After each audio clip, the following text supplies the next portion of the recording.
Próximo item da pauta, item 8, projeto de lei complementar de número 10, 2022, da senhora Caroline Detoni, que dá nova redação aos incisos 2 e 5 do artigo 197 do Código Eleitoral, para tornar ainda mais clara a competência dos tribunais regionais eleitorais para proceder à totalização dos votos apurados na respectiva circunscrição. Há sobre a mesa um pedido de retirada de pauta. A direita busca os golpes mais sutis, fragilizando o poder judiciário, fragilizando o próprio poder legislativo. É esse o caminho para fragilizar a democracia e fazer prevalecer os interesses privados, os interesses econômicos, interesses aos quais a direita sempre esteve submetida e não vinculada ao projeto nacional. Então esse projeto é uma afronta. Qualquer pessoa razoável, comprometida com a democracia, vai perceber isso. Eu vou concluir lendo mais uma vez. A quebra da estrutura do Poder Judiciário.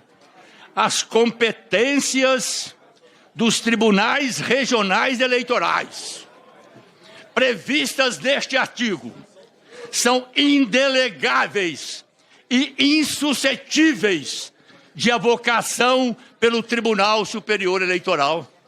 E também insuscetíveis de avocação pelo Supremo Tribunal Federal, pelo poder, pelas instâncias maiores. É a quebra da estrutura judiciária no país. Por isso, o nosso voto contrário, certamente com o apoio da grande maioria da população brasileira, comprometida com os valores éticos, com os valores democráticos, comprometida com a soberania nacional e o projeto nacional brasileiro. Muito obrigado. Deputado Rodrigo Valadares, deputado Chico Alencar. Presidente, abaixa só um pouco o volume, tá muito alto, tá ruim. 15 minutos disso aí é tortura. Deputado Chico Crime Alencar, hediondo. Deputado Paulo diz que é crime hediondo colegas seus falarem por 15 minutos. Baixa o volume, por favor, presidente, é muito alto. Não é razoável, não é educado. Claro que ele quis se referir à fala brilhante do deputado Patrus. Eu espero que ele não tenha os ouvidos ofendidos pela minha fala serena aqui. A Justiça Eleitoral, que muitos andaram questionando bastante, não mais agora, felizmente, ela foi uma conquista da democracia brasileira nos anos 30 do século passado. E a gente foi evoluindo, foi avançando para eleições que ainda comportam o abuso do poder econômico, o abuso do poder político, o que o governador de São Paulo fez no domingo, em plena votação, em curso, foi um abuso do poder econômico. Dá uma entrevista no Palácio Bandeirantes, ao lado do seu candidato, acusando de forma vil e torpe o candidato opositor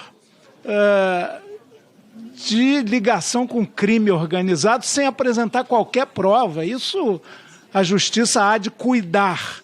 É isso aí, presidente. O projeto é extremamente simples.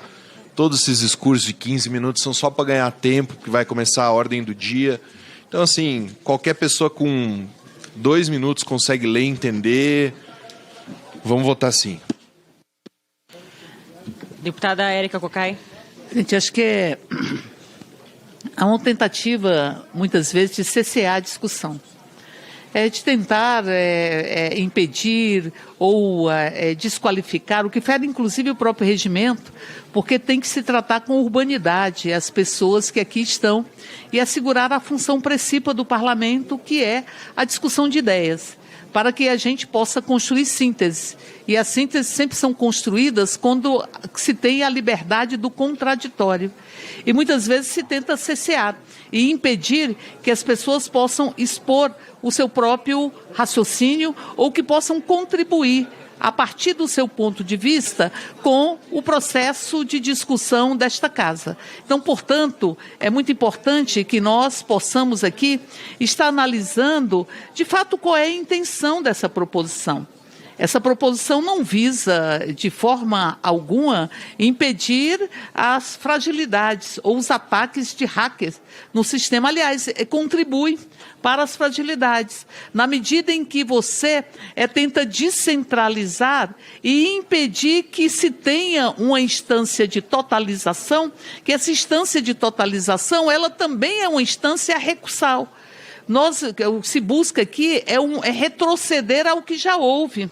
Retroceder no processo localizado, fragilizado, onde você tinha, inclusive, o voto, que era o voto impresso, ou o voto onde as pessoas colocavam ali, era a sua opinião, que gerava uma série de fragilidades na sua apuração.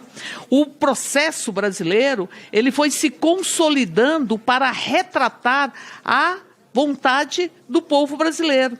Aliás, o Brasil lutou muito para que nós tivéssemos o direito para que pudéssemos ter o direito de eleger a presidência, quem ocupasse a presidência da República.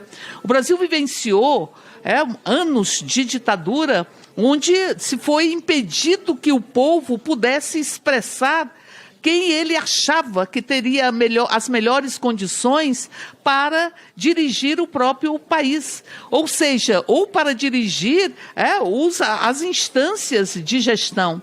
Então, nós tivemos este próprio parlamento também fechado em determinados momentos. Nós tivemos salas escuras de tortura, que, por incrível que pareça, são defendidas por alguns que aqui ocupam o mandato parlamentar. Lembro muito do ex-presidente da República, hoje inelegível, acusado de diversos crimes, inclusive de roubar joias do Brasil, que dedicou o seu voto na discussão do impeachment de Dilma Rousseff, que a própria história constatou a injustiça deste impedimento, elogiar Ustra, um dos maiores torturadores que este Brasil vivenciou. Aliás, se tentou estender a bandeira nacional nas salas escuras de tortura. Então, portanto, o Brasil precisa, a cada dia que passa, cuidar de uma democracia que foi ameaçada inúmeras vezes e que teve uma ameaça concreta que se expressou no dia 8 de janeiro, com esta construção de tentar criar um caos no país para justificar uma intervenção militar que foi clamada e que foi pedida em frente aos quartéis brasileiros. Está encerrada a votação. Está a obstrução? Pode deixar consignado a posteriori, mas encerramos a votação. Foi aprovado o parecer, sim 31, não 3. Graças a Deus. Esse é um projeto fora de lugar. Não houve um mínimo questionamento em relação ao pleito de domingo passado, segundo turno das eleições municipais, nem ao primeiro turno, em 6 de outubro. Foi o sistema eletrônico, reconhecido mundialmente, eficaz, auditável, todos os partidos e outros órgãos poderiam e podem acompanhar. Eu gostaria de entender, eu vejo os cartazes produzidos, até camiseta, eu admiro todos os movimentos sociais, parto do princípio de que eles têm um interesse pelo bem comum, pelo aperfeiçoamento de mecanismos da democracia brasileira ainda tão frágil e tão atacada. Democracia só com contagem pública dos votos.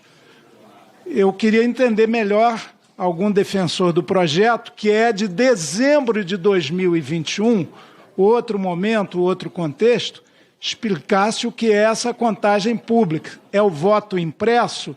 É a contagem dos votos manual, que eu, pelo tempo que Deus já me concedeu de vida, lá ainda jovem, acompanhava. O que tinha de fraude, de passar a cedulinha para cá e para lá, mão de gato, era uma grandeza. E os fiscais ficavam em cima daquela mesa de apuração, cheia de papéis, para evitar que alguém roubasse voto. Nós todos mais antigos vivemos. A urna eletrônica foi um baita avanço E, é claro, ela tem que ter mecanismos de contenção de hackers, tem que ter um domo de ferro para proteger esses ataques cibernéticos. E isso tem funcionado, felizmente, a cada eleição a gente aperfeiçoa esse processo. Quero lembrar também, aí eu não estava presente no tempo do Império, as eleições, e mesmo da República Velha, eram a bico de pena. Até se chamavam, no Império, eleições do cacete. Não é uma qualificação de elogio, não, é porque o porrete do coronel, aquele a quem o deputado Patrus fez referência aqui. Muito obrigado. Tá, obrigado. Vou ler, não agora, mas assim que acabar aqui a fala. Eu agradeço. Mas as eleições no Império são eleições a bico de pena e do cacete, porque o dono de gado e gente, o potentado da região, acompanhava os eleitores possíveis. Eram eleições censitárias, de acordo com a renda, não era o voto universal, e acaba impondo o seu desejo, a sua intenção. Depois, no Império, tem uma obra clássica de alguém que foi até ministro do Supremo Tribunal Federal, Vitor Nunes Leal, chamado Coronelismo, Inchada e Voto.